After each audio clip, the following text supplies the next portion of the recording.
I walked away from my life when my cheating wife humiliated me at her family's reunion. 7 years later, I returned as a millionaire yacht designer with a bulletproof new identity. Then I discovered the devastating secret she'd been hiding: a son battling for his life who needed my help to survive. Now I'll save him and destroy the family that tried to ruin me. My name is Mason Wallace. I'm 42, and I build custom yachts for a living. Not the mass-produced fiberglass toys you see at your average marina. I'm talking handcrafted masterpieces with mahogany decks and brass fittings that start at 7 figures. I built my business from nothing, working my way up from a carpenter's apprentice at a local shipyard to owning Wallace Marine Designs, one of the most respected custom boat builders on the East Coast. My clients include CEOs, tech entrepreneurs, and old money families who appreciate craftsmanship over flash. I've always taken pride in working with my hands, creating something tangible and beautiful that will outlast me. It was at our annual Westbrook family reunion in Cape Cod when everything fell apart. Rebecca's family had gathered at her parents' sprawling beachfront property, all old money and polished appearances. I never quite fit in despite 7 years of marriage. The Westbrooks measured worth in family names and trust funds, while I had built my reputation on calloused hands and honest work. I was grabbing more chairs from the boathouse when my phone buzzed. A text from my production manager, Carl. The Henderson contract is ours. Their team just signed off. Celebration dinner tomorrow. I couldn't help the smile that spread across my face. We'd just landed a $2.8 million contract to build a custom sailing yacht, beating out Merritt Marine, the company owned by Victor Merritt, Rebecca's ex-boyfriend, and the man her family had always preferred she marry. When I returned to the main deck where dinner was being served, something felt off. Conversation stopped. Eyes turned to me with strange expressions: amusement, pity, discomfort. Rebecca stood near her father, wine glass in hand, mid-sentence. At first it was charming, right? The whole rugged craftsman thing. But honestly, trying to introduce Mason at the country club is like bringing a hammer to a chess match. She laughed, gesturing in my direction, though I'm sure there are dating apps for finding replacement husbands these days. The deck fell silent as I stood frozen, holding the folding chairs. 7 years of sideways glances, of being the outsider, of watching Rebecca gradually transform from the woman who once loved my ambition into someone embarrassed by my presence. It all crystallized in that moment. "Oh, honey," Mr. Westbrook chimed in, his voice slurred with expensive scotch. "Victor just expanded his manufacturing facility. He was asking about you at the club last week." The deck erupted in laughter. I set the chairs down quietly. Rebecca called out, noticing my expression. "Mason, it was just a joke." I didn't respond. Instead, I walked straight to our guest room, packed my suitcase methodically, and placed my wedding ring on the dresser. As I walked out the front door, I could hear Rebecca calling after me, then dismissing my departure to her family. "He's always so sensitive. He'll be back." I wouldn't. I walked away that day, determined never to return to a life where I was the punchline. Little did I know that fate would bring me back 7 years later, after I'd built a yacht-building empire and become the millionaire they never thought I could be, only to learn that Rebecca had been hiding something that would change everything. 3 weeks after walking out of the Westbrook family reunion, I sat across from my attorney in downtown Boston. I'd chosen this city deliberately for its distance from Connecticut and the Westbrook sphere of influence. "You're absolutely certain about this?" James Harmon, my lawyer and longtime friend, adjusted his glasses while examining the paperwork. I nodded firmly. "Complete disappearance. New identity." I know it sounds extreme. I slid a folder across his polished desk. Inside was evidence of threats I'd received from Rebecca's father after refusing to sign my company over to the Westbrook Family Trust last year. James whistled low. "Your business is finally taking off, Mason. That Henderson contract alone would set you up for. They find a way to take that too." I interrupted, my voice hardening. "I've spent 7 years watching how the Westbrooks operate. They'll crush me out of spite." James leaned back in his chair. "And Rebecca? No chance of reconciliation." The memory of her laughter as she mocked me still burned. "None." After signing the papers, I walked to my hotel along the harbor. My phone buzzed constantly. Rebecca, Carl, clients. I answered none of them. At midnight, I dropped my phone in a Boston harbor and watched it sink beneath dark waters. The symbolic gesture felt right, the old Mason Wallace disappearing just as I would. By February, Jackson Reynolds existed on paper. New social security number, driver's license, background. My shipbuilding expertise couldn't be transferred directly, but my knowledge remained. I took a job at a small boatyard in Seattle, about as far from Connecticut as I could get while staying in the business. The owner, Frank Larson, recognized talent when he saw it. After my first month of quietly rebuilding a damaged vintage Chris Craft, he called me into his office.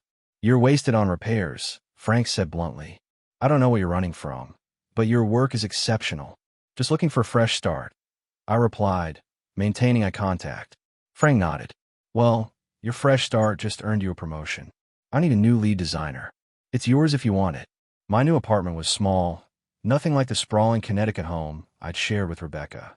But for the first time in years, I slept without the weight of inadequacy pressing on my chest. 6 months after disappearing, I saw my face on a missing persons report online. The story painted me as potentially unstable, possibly a danger to myself. The Westbrooks had spun a narrative of a man who couldn't handle business pressure, who'd abandoned his thriving firm and loving wife. The article quoted Victor Merritt extensively. "I'm deeply concerned for Mason. We've had our professional rivalries, but I'd never wish this kind of breakdown on anyone." I closed the browser and returned to my drafting table. Let them think me broken. I was building something new, something they couldn't touch. 5 years after vanishing, Jackson Reynolds, once Mason Wallace, had become a partner at Larson Marine Designs. My distinctive yacht designs with their signature curved teak decks and innovative hull configurations had attracted attention throughout the Pacific Northwest. Industry magazines featured my work, and wealthy clients sought me specifically. "You should consider starting your own firm," Frank suggested over lunch at our favorite waterfront restaurant. "You've outgrown us, Jackson." I shook my head. "I appreciate what you've given me, Frank. Partnership is more than enough." The truth was more complicated. Launching a firm under my own name would increase visibility. Even with my new identity, a high-profile boat designer might draw unwanted attention from the East Coast. The Westbrooks hadn't stopped looking for me, not out of concern, but to protect their narrative. My silent partner in the disappearance, James Harmon, sent annual updates through secure channels. Rebecca had filed for divorce in absentia after 2 years, portraying herself as the abandoned wife. She had also married Victor Merritt the following year, consolidating the boat-building empire the Westbrooks had always wanted. They had a child now, a 4-year-old boy named Lucas. The information hit harder than I expected. Carl had been forced to sell our old firm for pennies on the dollar, crushed by the Westbrooks' business connections after my disappearance. The thought still brought a surge of guilt, but I'd made my choice. None of it touched me anymore. Jackson Reynolds had built a life without the shadow of inadequacy that had followed Mason Wallace. On the 7th anniversary of my disappearance, I received an unusual message from James. "They've hired a specialized investigator. Be cautious." 3 weeks later, while reviewing designs for a luxury sailboat, my assistant interrupted. "There's someone insistent on seeing you, Mr. Reynolds. A woman named Nina Roberts says it's about a private commission." The name meant nothing to me. "Send her in." The woman who entered wasn't a potential client. Mid-30s with sharp eyes that missed nothing, she assessed me calmly. "Mr. Reynolds, or should I say Mr. Wallace?" I kept my expression neutral. "I think you have me confused with someone else." She placed a folder on my desk. 7 years ago, you disappeared after a family gathering. Your wife has been searching for you ever since. "I don't know what you're talking about. I've been in Seattle for nearly a decade." Nina smiled. "Your documentation is impressive, but facial recognition software has improved. A boating magazine featured you at the Seattle Boat Show last month. The algorithms found you." I leaned back. "What do you want?" "I was hired to find you. Now I have. They'll be here tomorrow. I've given them your address and workplace." "And what do you expect will happen?" Nina paused at the door. "That depends on whether you're still running, Mr. Wallace. For what it's worth, what they did to you was inexcusable. My empire had grown. I'd become the millionaire they never believed I would be. Now, they were coming, and I wasn't running any longer." At precisely 10:15 the next morning, the elevator to my floor pinged. I sat at my desk reviewing blueprints when my assistant's voice came through the intercom. "Mr. Reynolds, there are several people here insisting on seeing you. A Mrs. Merritt, Mr. Merritt, and others. They don't have appointments. I took a deep breath. Send them in, Allison. The door opened, and 7 years collapsed into a single moment. Rebecca entered first, still elegant at 42, though lines of stress now framed her eyes. Behind her came Victor Merritt, more gray at his temples, but wearing the same self-assured expression. Following them were Thomas Westbrook, Rebecca's younger brother, and surprisingly, Carl Bennett, my former business partner. Mason. Rebecca's voice broke on my name. Her eyes were red-rimmed. It's really you. I leaned back in my chair, observing them with clinical detachment. It's Jackson, actually. Jackson Reynolds. Victor broke the silence first. You've done well for yourself, Wallace. Nice little operation here. Larson Marine is the third largest custom yacht builder in the Pacific Northwest. I replied evenly. Hardly little. Rebecca moved closer. Mason, please. We need to talk to you. It's important. Important enough to hunt me down after 7 years. I kept my voice neutral. What could possibly be so urgent? Our son, Rebecca whispered, tears spilling. Lucas is sick. Very sick. He needs you. I maintained my composure. You mean your son with Victor? He's not my concern. That's what we need to tell you. Carl interjected, stepping forward. Lucas is your biological son. For the first time, my facade cracked. Explain. Rebecca sank into a chair opposite my desk. After you left that night, I discovered I was pregnant. About 6 weeks along. I tried to find you, but you'd vanished completely. Victor's jaw tightened. When we married, I agreed to raise him as my own. The timing worked. No one questioned it. And now he's sick, Thomas added. Leukemia. He needs a bone marrow transplant. We've all been tested. None of us are compatible. So, you need my bone marrow, I concluded flatly. That's why you tracked me down. We're begging you, Rebecca said, fresh tears flowing. He's just a little boy, 6 years old. He's fighting so hard, but the doctors say, stop. I stood, walking to the window. Seattle sprawled beneath gray skies. You show up after 7 years expecting me to believe this story? The timing is suspiciously convenient. Carl placed medical records on my desk. It's all here. The diagnosis, the test results. Lucas doesn't have much time. I scanned the documents, the gravity of the situation sinking in. A son, my son, dying. Why did you bring him? I nodded toward Carl. I try to fight them. Mason, Carl said quietly. After you disappeared, Walter Westbrook threatened my family. They systematically canceled our contracts, blocked our loans. I faced them all. Let me be clear. I don't trust any of you. If Lucas exists, if he is my biological child, and if he is truly ill, I'll need verification from independent sources. 3 days later, I sat in a private room at Seattle Metropolitan Hospital reviewing test results with Dr. Eliza Kent, a specialist whom James Harmon had recommended for her discretion and expertise. The paternity test is conclusive, Dr. Kent confirmed, pointing to highlighted sections. 99.99% probability that you're Lucas's biological father. And his condition? I asked, keeping my voice steady. Dr. Kent's expression grew somber. The diagnosis is accurate. Acute myeloid leukemia, aggressive variant. He's undergone 2 rounds of chemotherapy with minimal response. A bone marrow transplant is his best chance. And I'm a match. A 9 out of 10 HLA match, which is excellent for a parent-child relationship. Not perfect, but very promising. James, sitting quietly in the corner, finally spoke. They're not lying about this, Mason. The boy is truly ill, and he is your son. I stood, pacing the small room. 7 years of carefully constructed walls threatened to crumble. The Westbrooks had found my one vulnerability, a child I never knew existed. What if this is just step 1? I thought aloud. I provide bone marrow, save the boy, and then they use him to drag me back into their world permanently. That's a distinct possibility, James acknowledged. The Westbrooks don't do anything without multiple angles. I made a decision. I want to see him. Not with him present. Just the boy. Dr. Kent nodded. I can arrange that. He's at Connecticut Children's in Hartford. I can have privileges transferred and bring you in as a consulting physician. 2 days later, I stood outside a hospital room in Hartford, dressed in a doctor's white coat with an ID badge identifying me as Dr. Jackson Reynolds. Through the window, I could see a small figure in the bed. Dark hair like mine, pale skin, animated despite the 4 lines as he played a video game. Dr. Kent appeared beside me. He's having a good day. The nurses say he's quite the fighter. Does he know about me? They've told him a compatible donor has been located.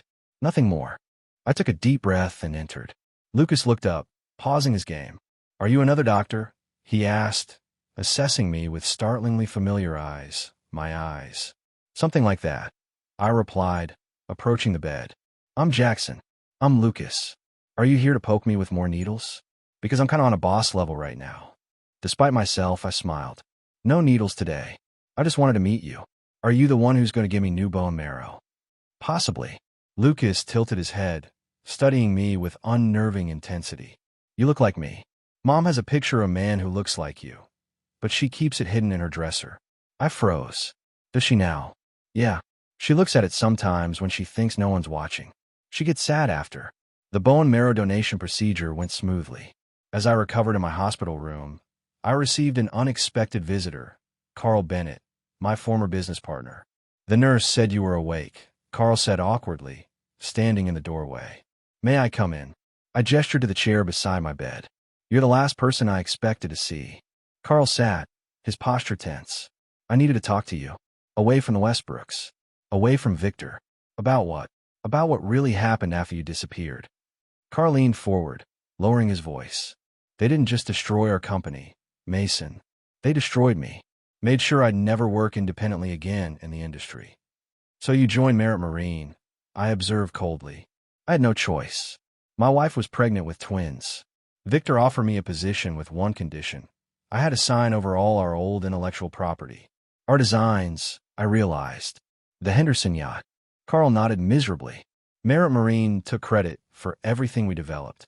The curved teak decking system, the stabilization innovations, all of it. This explained why their recent yacht designs looked familiar. They were mine, stolen through corporate manipulation. Why are you telling me this now? Because I'm tired of living under their thumb. Carl pulled out a flash drive. This contains internal documents from Merit Marine, financial records, client communications, design thefts, not just from us, but from other builders too. I took the drive, suspicious. What do you expect me to do with this? Whatever you want. I don't care anymore. Carl stood. My kids are 10 now. They deserve a father who can look himself in the mirror. After Carl left, I inserted the drive into my laptop. Hours passed as I examined the contents. Comprehensive records of corruption, design theft, permit bribery, and more. It was a roadmap to destroying Merit Marine, and by extension, the Westbrooks. But something nagged at me. The information was too perfect, too comprehensive. Why would Carl have access to all this? I called James. I need background surveillance on Carl Bennett for the past week. Who has he met with? Who contacted him? The answer came that evening. Carl had met with Walter Westbrook twice and Victor Merritt 3 times before delivering the flash drive. It's a trap, I muttered. The files were genuine. That much my initial analysis confirmed. But the act of accessing them would leave digital footprints. If I used this information, I would be implicated in corporate espionage. The old Mason might have fallen for it. Jackson Reynolds knew better. The hospital chapel was empty when I arrived at 7:55 p.m. I chose a seat with clear sight lines to both entrances and waited. At precisely 8 p.m., the door opened, revealing the last person I expected, Elizabeth Westbrook, Rebecca's mother. Thank you for coming, she said, settling into a pew across the aisle. At 67, Elizabeth remained elegant, her silver hair perfectly styled, her posture regal. Curiosity outweighed caution. I replied, "What do you want, Elizabeth?" She studied me with calculating eyes. "You've changed." The man who married my daughter would never have spoken so directly. 7 years changes people. Indeed. She opened her handbag, removing a slim file. "I've brought something you should see." I made no move to take it. "Why would you help me?" "Because Walter has gone too far. Using a child, my grandson, as leverage." Her voice hardened. "There are boundaries, even in our world. Your husband has never recognized boundaries." "No, he hasn't." She placed a file on the pew between us. "But I do, especially when it comes to family. To Lucas." I realized, this is about protecting him. Elizabeth nodded. "Walter sees the boy as another asset. Victor sees him as a burden. Rebecca sees him as her only remaining value to the family. No one sees him as a child who deserves better. Cautiously, I picked up the file and opened it. Inside were legal documents, custody arrangements, guardianship transfers, medical authorizations, all designed to give Walter Westbrook complete control over Lucas, particularly his medical decisions and inheritance trust. "They're using his illness," I said quietly, anger building as I read. "Setting up a structure where Walter controls everything, including experimental treatments. My husband sees Lucas's condition as an opportunity. The boy's genetic makeup, half Wallace, half Westbrook, interests certain research colleagues of Walter's. Rare combinations, unique genetic markers. He wants to turn my son into a research subject." I realized, horror dawning. These authorizations would allow tissue sampling, experimental protocols, all in the name of seeking cures. Very noble sounding. Very profitable for Walter's biotech investments. I closed the file, my decision made. Why show me this now? After all these years of complicity. Elizabeth stood, smoothing her impeccable suit. "Because I've spent 40 years enabling that man's ambitions. I've watched him sacrifice our children on the altar of legacy. I won't watch him do the same to my grandson." As she reached the door, I called after her. "I'll deny this meeting if asked." She paused. "As will I. The question is, what will you do with the information?" After she left, I sat alone, formulating a plan. Walter wasn't just after control. He was building a medical research empire with Lucas as a centerpiece. I needed to act decisively, not just for revenge, but to protect my son. 1 week later, I stood in the doorway of Lucas's hospital room, watching him pack his belongings. The bone marrow transplant had been surprisingly successful, with his body accepting the new cells with minimal complications. The doctors had cleared him for discharge with regular outpatient monitoring. "Ready to go home?" I asked. Lucas looked up. "Which home? Mom's or yours?" "Your mother's for now, but I'll be nearby. I've rented a place in Hartford while we sort everything out." I had decided to stay, at least temporarily. Watching Walter Westbrook's carefully constructed plans collapse had become personal, beyond my original revenge. Over the past week, I had set in motion a comprehensive strategy. Dr. Kin had filed for emergency medical oversight due to conflict of interest concerns, citing the experimental protocols Walter had lined up. Simultaneously, James had contacted the SEC whistleblower office about Walter's biotech connections and insider trading. We'd used the information from Elizabeth, but carefully, through channels that couldn't be traced back to me. "Will you come visit me?" Lucas asked, interrupting my thoughts. "Every day," I promised. "And soon, you'll visit me too." Rebecca appeared in the doorway behind me. She looked different, subdued, without the polished Westbrook veneer. "The car's ready whenever you are," she said to Lucas, then turned to me. "Thank you. For everything." I nodded, keeping my expression neutral. We'd established an uneasy truce for Lucas's sake. What Rebecca didn't know was that I had already filed for partial custody, with evidence of Walter's plans as leverage. As we helped Lucas gather his things, my phone buzzed with a text from James. "Operation Undertow initiated. SEC investigating all 3 Westbrook biotech connections." "Everything okay?" Rebecca asked, noticing my expression. "Perfect timing," I replied. "Lucas, how would you like to stop for ice cream on the way home?" "Before lunch," Lucas asked skeptically. "Special circumstances call for special treats." As we left the hospital, I caught sight of Nina Roberts in the parking lot, nodding slightly. The investigator had become an unexpected ally, disgusted by what she discovered about the Westbrooks' intentions for Lucas. By evening, the full scope of my countermove had become clear. Walter Westbrook faced inquiries from 3 regulatory agencies. Victor Merritt was fielding questions about permit irregularities and design patent violations. Through it all, I maintained my composure, helping Lucas set up his new model boat building kit, discussing preliminary plans for him to visit Seattle. The irony wasn't lost on me. The model boats were Merritt Marine designs, originally my innovations, now being built by my son. "Dad," Lucas said, the words still new and startling to my ears. "Can I ask you something?" "Of course. Are you and Mom going to fight a lot?" "Because I don't want that. I put down the piece I was working on. Your mom and I are going to work together to make sure you're happy and healthy. That's what matters most." 3 months after Lucas's successful bone marrow transplant, I stood with him on the observation deck of my latest custom yacht. The 72-foot vessel gleamed in the morning sun as we cruised Long Island Sound. "Did you really build this whole thing?" Lucas asked, his eyes wide with wonder as he ran his hand along the polished teak railing. "With my team, yes," I replied, watching his face light up. "This one's called Second Wind. She's our newest design." Lucas had been spending weekends with me for the past month, part of our new custody arrangement. 1 week with me every month, plus alternating holidays. The transition had been smoother than expected, with Lucas adapting to the new reality with remarkable resilience. "How do you like staying at my place?" I asked as we moved toward the helm. "It's awesome," Lucas enthused. "The workshop downstairs is the best part. Can we work on our model boat when we get back?" "Absolutely. We'll finish the hull today." As Lucas eagerly took the wheel under my supervision, I reflected on the changes of the past months.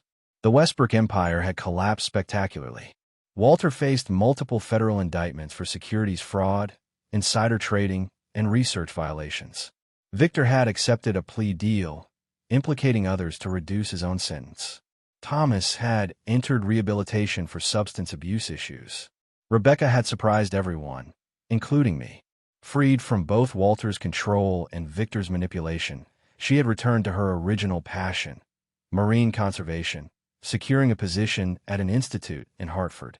The woman who had once defined herself entirely through her family name was cautiously building an independent identity. "Dad," Lucas called, pulling me from my thoughts. "Can I ask you something?" The word "dad" still caught me off guard each time, a warm shock to my system. "Of course. Are you still mad at Mom for what happened before?" I considered my answer carefully. "I'm not mad anymore. But some things can't be undone or forgotten. Like when Victor broke my remote control boat and said sorry, but never fixed it. Something like that," I replied, impressed by his perception. "But your mom and I are committed to giving you the best of both of us.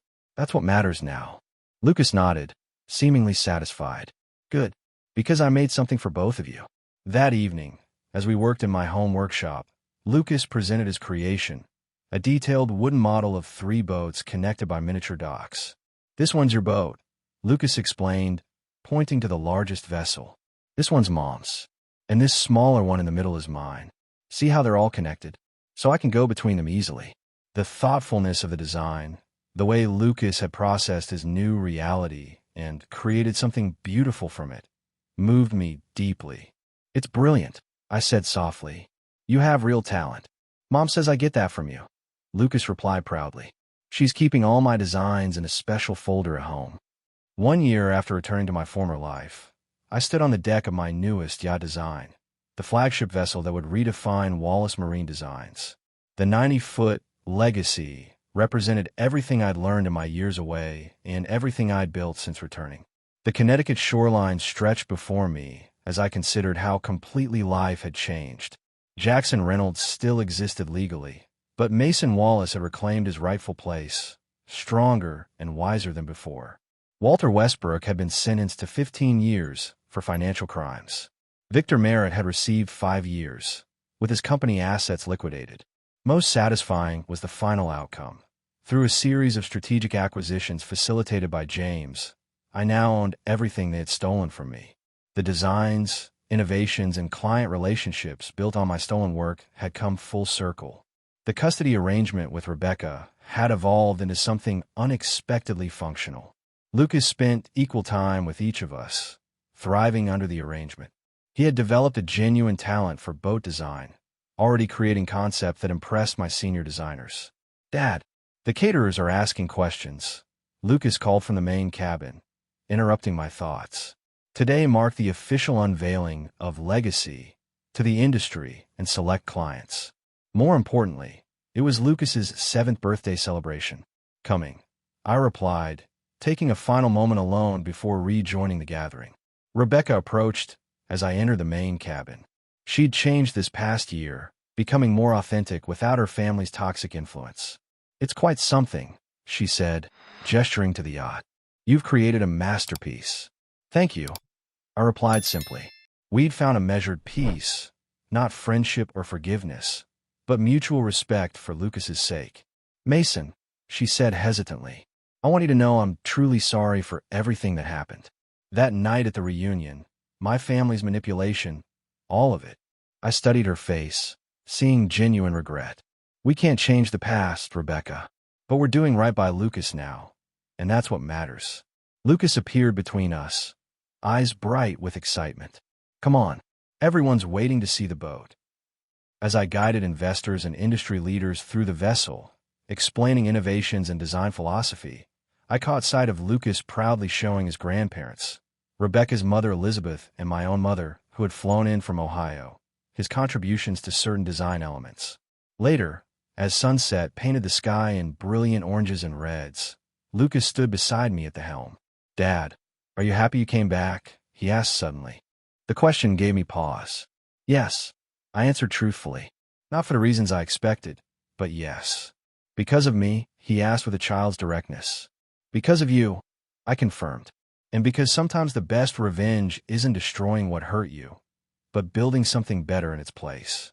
Lucas considered this with unusual seriousness, then nodded. Like how we rebuilt that old sailboat model instead of throwing it away. Exactly like that, I said, resting my hand on his shoulder as we watched the shoreline in comfortable silence, the future stretching before us like an open sea.